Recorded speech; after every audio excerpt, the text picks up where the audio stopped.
तो hello guys, welcome back to my channel. So friends, जैसे कि आप लोगों को पता है आपका बिहार में डीवी स्टार्ट हो चुका है और कल ही ये डेट आई थी कि जो आपका 22 से लेके 25 तक आपका जो पीआरटी है उसका रिज़ल्ट आ जाएगा।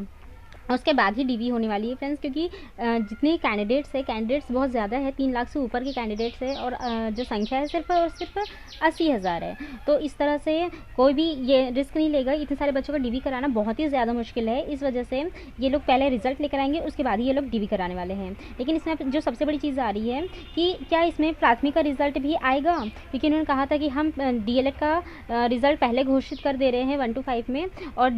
जो बीएड वाले हैं उनकी सीट रिजर्व करके रख रहे हैं, यानी कि रिजर्व करके रख रहे हैं। पर क्या ऐसा हो रहा है, यही देखते हैं। और जो आज की जो अपडेट है उसी को मैं आपको बताने जा रही हूँ। तो देखिए फ्रेंड्स, सबसे पहले तो ये देखिए फ्रेंड्स, यहाँ पर जो डीएलएड वाले कैंडिडेट्स है, डीएलएड वाले जो कैंडिडेट्स हैं उन्होंने एक याचिका लगाई है, जो इन्होंने शिक्षा विभाग को एक आवेदन लिखा है कि जो इसमें माननीय महोदय जी है, ये देखिए विषय, माननीय महोदय सर्वोच्च न्यायालय द्वारा पारित 2 न्यायादेश के अनुपालन के संदर्भ में, यानी कि इस बारे में आपको बताती हूँ। ये देखिए यहाँ पर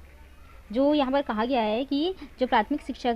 के पद पर नियुक्ति के संदर्भ में दिनांक 28/6/18 को एनसीटी द्वारा जारी गजट अधिसूचना को निरस्त कर दिया गया है तथा बीएड को प्राथमिक कक्षाओं के शिक्षक पर पद हेतु अयोग्य घोषित कर दिया गया है। तो फिर इस तरह से ये है कि ये देखिए, माननीय सर्वोच्च न्यायालय द्वारा पारित न्यायादेश के बाद भी बिहार लोक सेवा आयोग द्वारा विज्ञापन संख्या अध्यापक नियुक्ति प्रतियोगिता परीक्षा के अंतर्गत बीएड उपाधि धारक अभ्यर्थियों को प्राथमिक शिक्षक 1 to 5 हेतु परीक्षा में सम्मिलित किया गया, जो कि दुर्भाग्यपूर्ण है। तो इन्होंने ये साफ साफ कहा है कि जो डीएलएड जितने भी कैंडिडेट्स हैं, किसी के मन में यही क्वेश्चन होगा कि जब आप 75 फ्रेंड्स, ये देखिए, जब आप 75 आप सीट्स को भरने के बारे में आपने सोचा है, वैसे भी देखिए जितनी भी सीट्स हैं प्राइमरी में, पीआरटी में 1 to 5 जितनी भी सीट्स है वो है 79,943 समथिंग सीट है। इतनी सीट्स पे पीआरटी में सिर्फ और सिर्फ डीएलएड कैंडिडेट्स को ही इसमें मौका मिलना चाहिए और उनका ही रिजल्ट सिर्फ और सिर्फ घोषित करना चाहिए। लेकिन ये इन्होंने क्या किया है कि जो कुछ सीट्स है वो बीएड वालों के लिए इन्होंने रख दिए, यानी कि जब 75% सीट आपको डीएलएड के थ्रू भर रहे हैं, तो फिर जो 25 सीट्स है वो किसके लिए है, तो वो यानी कि वो लोग बीएड के लिए रख रहे हैं। यानी कि उनका ये है कि अगर कोई अध्यादेश जारी होता है राज्य सरकार द्वारा या फिर कोई भी आगे अधिसूचना आती है जिसमें बीएड वालों का अहित ना हो, तो इस वजह से ये लोग सीट रिजर्व करके रख रहे हैं। बट फ्रेंड्स, जो डीएलएड वाले हैं उन्होंने साफ साफ कहा है कि जब गजट रद्द हो चुका है 2018 का सुप्रीम कोर्ट के द्वारा, तो फिर आप क्यों इस भर्ती में इनको, एक तो एग्ज़ाम लेना ही सबसे दुर्भाग्यपूर्ण था, एग्ज़ाम ही नहीं लेना था। और जब अब रिजल्ट की बारी आई है तो अब रिजल्ट भी नहीं घोषित करना चाहिए, क्योंकि जो 75 नहीं बल्कि जो 100% सीट्स है, यानी कि पूरी जो 80,000 सीट्स है उस पर सिर्फ और सिर्फ डीएलएड अभ्यर्थी का ही को मौका मिलना चाहिए और उनका ही रिजल्ट आना चाहिए, क्योंकि वैसे भी उनकी संख्या कम नहीं है फ्रेंड्स, उनकी संख्या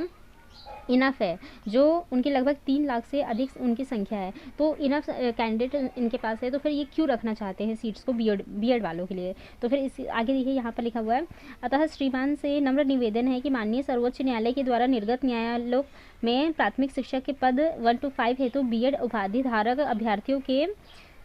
के पद पर तत्काल प्रभाव से रोक लगाते हुए सिर्फ, यहाँ पर देखिए ये मेनली लिखा हुआ है, यहाँ पर जो आपको अंडरलाइन भी किया हुआ है, यहाँ से सिर्फ डीएलएड उपाधि धारक अभ्यर्थियों की मेधा सूची तैयार की जाए और जिससे माननीय सर्वोच्च न्यायालय द्वारा निर्गत न्यायादेश का अनुपालन हो सके। यानी उन्होंने साफ कहा है कि जो डीएलएड, सिर्फ और सिर्फ डीएलएड वालों का ही रिजल्ट आना चाहिए और जिसके थ्रू माननीय सर्वोच्च न्यायालय का जो अनुपालन है, जो अध्यादेश है उसका अनुपालन भी हो सके। और ये देखिए यहाँ पर ये जो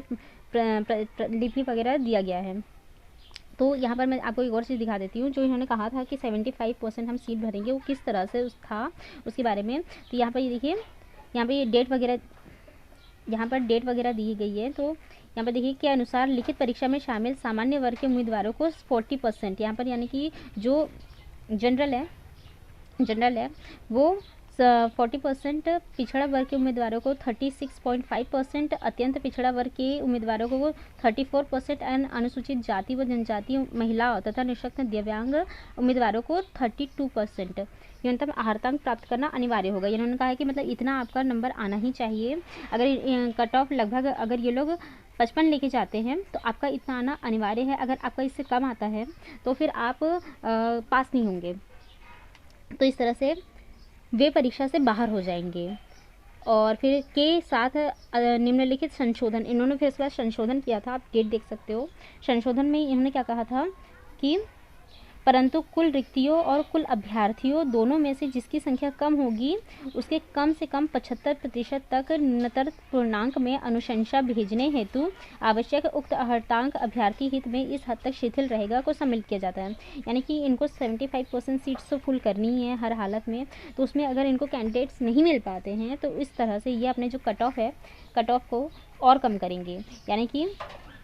अगर मैंने बताया जैसे कि 55 अगर कट ऑफ जाती है तो ये उसमें कम करके आपको 40 पे भी लेकर आ सकते हैं या फिर 30 पे भी लेकर आ सकते हैं, जो कि ऑब्वियसली इन्हें सही कैंडिडेट्स नहीं मिल पाएंगे। खैर ये तो बात अलग हुई, लेकिन ये चीज़ें सिर्फ और सिर्फ फ्रेंड्स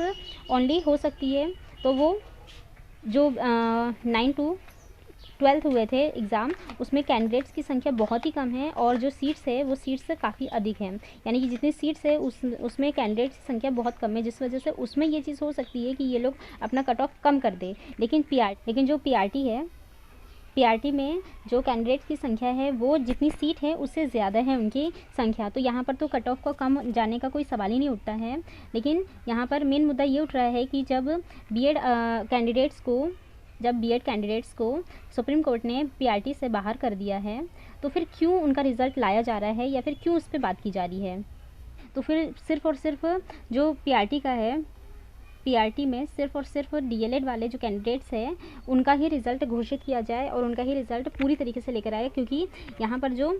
वो भी उनका 100% रिजल्ट लेकर आना चाहिए, क्योंकि यहाँ पर जो उन्होंने कहा है कि हम 75% सीट्स फुल करेंगे। और उसके बाद ये क्वेश्चन डीएलएड वाले अभ्यर्थी के मन में है कि फिर 25% जो सीट है वो किसके लिए बचा के रखी जा रही है, क्योंकि बीएड वालों को तो वैसे ही बाहर कर दिया है, तो फिर क्यों उनके लिए सीट रिजर्व करके रखी जा रही है। इसी पर जो डीएलएड कैंडिडेट्स है उन्होंने जो शिक्षा विभाग है वहाँ पर एक एप्लीकेशन दी। और वैसे भी जो बीपीएससी आयोग ने भी जो शिक्षा विभाग है उनसे सुझाव मांगा है कि हम बीएड और जो डीएलएड वाले हैं कैंडिडेट्स उसमें रिज़ल्ट पर क्या उनकी राय आती है, इस पर उन्होंने एक सुझाव ज़रूर मांगा था। तो फ्रेंड्स यहाँ पर मैं सीधे से यही बस बोलना चाहूँगी कि ठीक है, अगर बिहार ने अगर बीएड कैंडिडेट्स को पीआरटी से बाहर कर दिया है तो सीधी सी बात है कि पूरी तरीके से जो प्योरली और फेयर तरीके से रिज़ल्ट सिर्फ और सिर्फ डीएलएड वालों का ही घोषित करना चाहिए। और अगर इन आगे जो अभी एस्टेट के एग्ज़ाम हुए हैं, एस्टेट के एग्ज़ाम के थ्रू जो बीएड कैंडिडेट्स हैं उनको आगे वाले में अपीयर करने का मौका मिलना चाहिए, क्योंकि ये सीट को रिजर्व करके या फिर सीट्स को बचा के बस यही करेंगे कि उसमें जोड़ देंगे। लेकिन यहाँ पर जो डीएलएड कैंडिडेट्स हैं, जो डीएलएड वाले कैंडिडेट्स हैं, उनके साथ तो गलत होगा ना। यहाँ पर बीएड वालों का फ़ायदा होगा ना ही डीएलएड वालों का भी फ़ायदा होगा, क्योंकि सीट्स जब फुल ही नहीं होगी पूरी तरीके से तो जो कट ऑफ जो जितनी कट ऑफ है उससे अगर कट ऑफ के आसपास भी अगर बच्चे आते हैं और उनका सिलेक्शन नहीं हो पाता है तो सिर्फ इसलिए क्योंकि सीट्स नहीं होगी। सीट्स अगर पूरी रहती है तो उसमें कम से कम ये हो सकता है कि जितने बच्चे हैं उतने कैंडिडेट्स उसमें आ सकते हैं, कट ऑफ के आसपास के भी आ सकते हैं, इनको पूरी सीट्स भी मिल सकती है और पूरे कैंडिडेट्स जितने भी हैं उनका सिलेक्शन हो सकता है। लेकिन ये बस एक तरह से खेल खेला जा रहा है, क्या कर सकते हैं। यहाँ पर जो बीएड है और डीएलएड है उनका सिर्फ और सिर्फ फ़ायदा उठाया जा रहा है, लेकिन देखते हैं आगे क्या होता है। जो भी न्यूज़ आती है मैं उसे आपको ज़रूर बताऊंगी। मिलते हैं मेरे नेक्स्ट वीडियो में। Till then stay happy, stay healthy, bye.